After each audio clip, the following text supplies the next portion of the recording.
Alexandria Ocasio-Cortez majored in economics and international relations.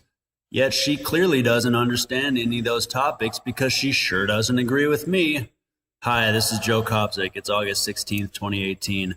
Check out the link in the description from 10 days ago. My article, Alexandria Ocasio-Cortez is part right on unemployment. She made some points. She used some not perfect statistics, not the best statistics she could have to back those points up. And her point is being completely ignored. Her similarities, what she's saying about unemployment between like her and Trump and Romney is being downplayed. There's a way to bring people together over this. Unemployment's a real problem. And she was trying to say, she said to her interviewer, Margaret Hoover, on PBS's Firing Line on July 13th, she says basically that she doubts the stated 3.9% unemployment rate that her interviewer gave. She said, I think the numbers that you talked about is part of the problem, right? Because we look at these figures and we say, oh, unemployment is low. Everything is fine, right? Well, unemployment is low because everyone has two jobs. Unemployment is low because people are working 60, 70, 80 hours a week and can barely feed their kids. And then she went on and answered the reporter's question about capitalism. And she got a whole lot of crap, especially from the folks at Fox over this. And here's the thing. Alexandria Ocasio-Cortez is 29 years old. I'm 31. We're millennials. We're 90s kids. Young people exaggerate. When she says unemployment is low because everyone has two jobs, and then you go on like PolitiFact, and it's like, not true. Not everyone has two jobs. Oh, no fucking kidding. I didn't know that not literally everyone in America had two jobs. She, of course, did not mean that. She meant to say that many people have two jobs. Many people work 60, 70 hours a week. And that's true. And then her critics will say, well, we're not at the highest numbers. We're not at the highest rates of that happening that we've ever been at. She never claimed that. But then her critics will say, well, we're at the lowest rates of those things. That's not true either. Shut the fuck up. Say it with me. Shut the fuck up. So if you listen to what Romney said in 2012 when he was running, he was criticizing the Obama administration's given unemployment rate, which at that time was, 6, 8 or something.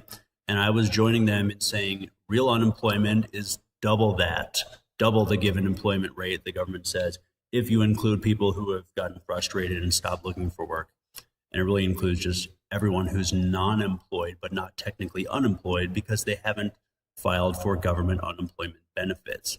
That includes things like seasonally employed people, part-time workers, couch surfers who only work every once in a while, structurally unemployed people who are unemployed because of more long-term changes in industries and the economy, and homeless people who have no permanent address and therefore cannot file for government unemployment benefits. So if you include all those people, and I'll admit, Alexandria Ocasio-Cortez did not say all that. It really would have helped if she did.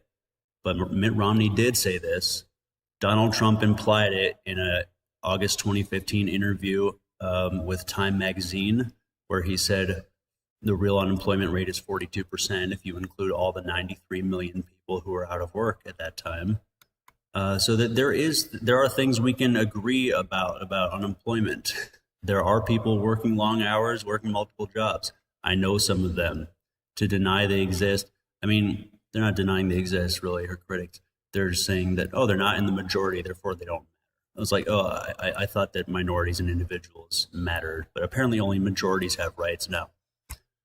So yeah, the extent to which she's getting these numbers wrong is really being completely overplayed. And there was another thing where she told Trevor Noah, and I think this was the worst example at the time. But I'll admit when she's wrong. Here's the thing. She's part right about these things. She said that 200 million people in America earn $20,000 or less. That's obviously not true and it's incorrect. She also said that means 40% of Americans. That's also not accurate. I think what she meant to say by that is that 200 million people 200 million people are in families or in households whose chief earners make $20,000 or less a year. And she admitted she was wrong about that. Her campaign office admitted that she got those numbers wrong. It's not the biggest deal. People are going to make mistakes. This is the first time she's run for Congress. I've done it 3 times. It's hard. It's hard to even get press. And I think she's trying to be like, Bernie Sanders, one of her idols, who memorized all these poverty statistics and income disparity statistics and really proved to the public he deeply understood the issue of, who's getting all the new income that's being made. And I admired him for knowing the statistics. She's trying to be like that. You could say she's failing, but we've only known about this person for a month and a half. You can give her a chance. There's still 2.5 months until the election. You may want to say she's wrong about other things. Like, one guy made a video on YouTube about, like, she said that she told Trevor Noah that if Warren Buffett paid 15%, like his secretary does, and then like the guy making the video will just trash the whole thing and then cut her off before she gets to her point. So you don't even get to find out whether she actually supports a 15% tax rate for billionaires. You just get to find out what this guy thinks she supports. So yeah, everyone's overreacting, reacting prematurely. They're drawing attention to things she gets wrong on hyper detailed specific issues instead of kind of the broader picture. And you can disagree with her on the broader picture, but you cannot disagree with me that U6 unemployment contains a much broader swath of people than U3 unemployment. I wish she would mention that. I think she would admit that, but I think Trump will not admit it anymore because he doesn't want to admit that he's wrong. He doesn't want to admit that he doesn't want to entertain the thought that he didn't bring it from 42 to 4.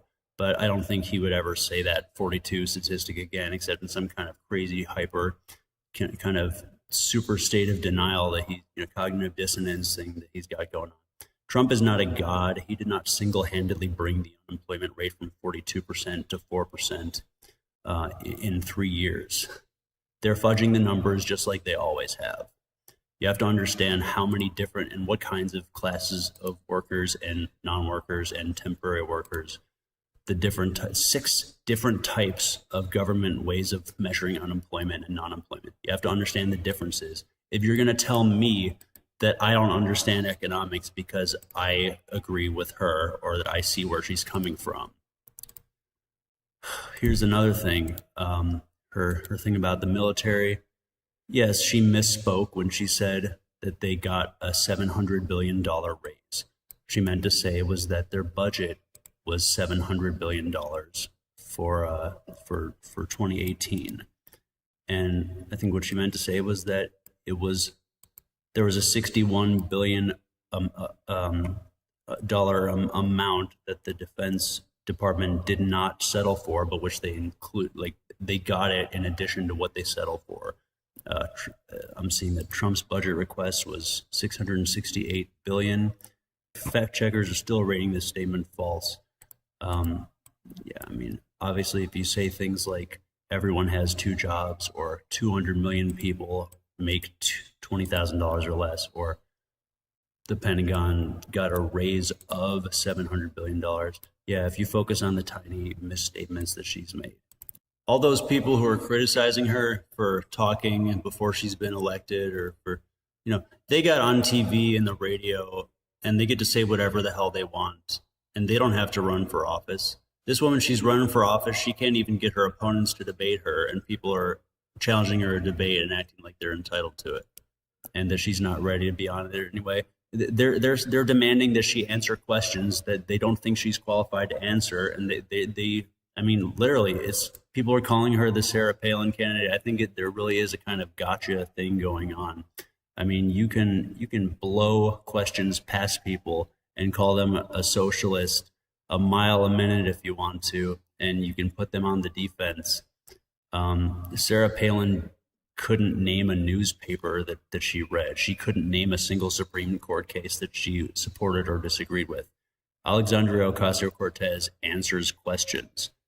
As long as you let the clip friggin' finish, you have to watch the interviews, listen to the specifics and the broad overview of what she's saying, the broader point she's trying to make. If you try to get lost researching the statistics, you will miss the forest for the trees. Because it's like she's saying, hey, unemployment doesn't measure it doesn't include all these groups of people.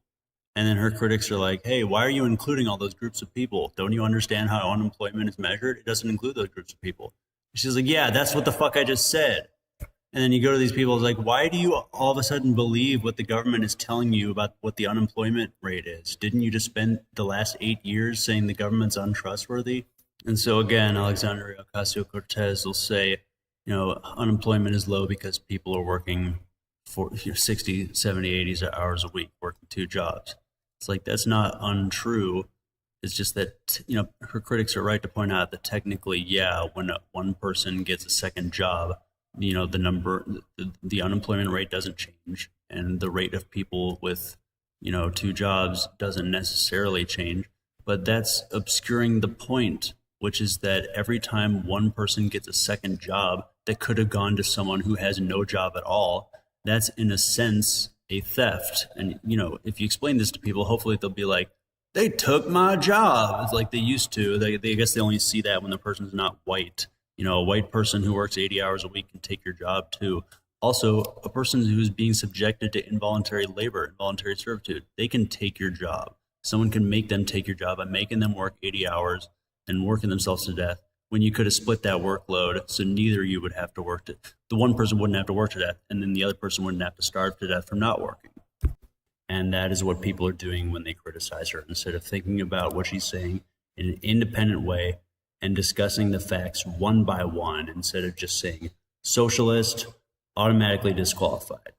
I'm getting really sick of these libertarians who just want to be like, let's ban all the socialists. Well, you're going to ban everyone who supports voluntary association because, I think it's got the word socialism in there. Gary Johnson, our 2016 presidential nominee, supported the fair tax, which, guess what, involves a prebate, a preliminary rebate in which you fucking send people money at the beginning of the year so that they can pay their sales taxes throughout the year. If that's not socialist redistribution, I know socialists don't want money, but come on. There's individualism and collectivism are reconcilable. And Ron Paul himself said, socialism's fine as long as it doesn't turn into a welfare state and as long as you don't force people to pay for it if they don't want to have a part in it. That's not to say that we should expect socialists to just take capitalist private property and combine it and own it together and use capitalism to defeat capitalism. That's ridiculous. What we need to do is redress the problem. We need to take the property away that the government stole from us and gave to big corporations, which it did illegally and unconstitutionally. So when it gives those things back to the people, everyone can benefit from it. It's not small businesses, it's not workers who are stealing most of the things in society. It's government and corporations that are getting away with doing it together. And if we can get together, like the way Occupy Wall Street and the Tea Party got together 10 years ago to have real monetary reform and the wars on drugs and the unconstitutional wars, then we're not going to have progress. We're not going to be able to work together. And we're just going to bicker about economics and conspiracy theories and refuse to associate with each other, refuse to entertain the idea that other people are right, that other people have unique experiences to draw on, unique things to contribute. And people just think, well, it's my property. I get to do whatever the hell I want with it, including use it to torture and deprive people. It's bullshit.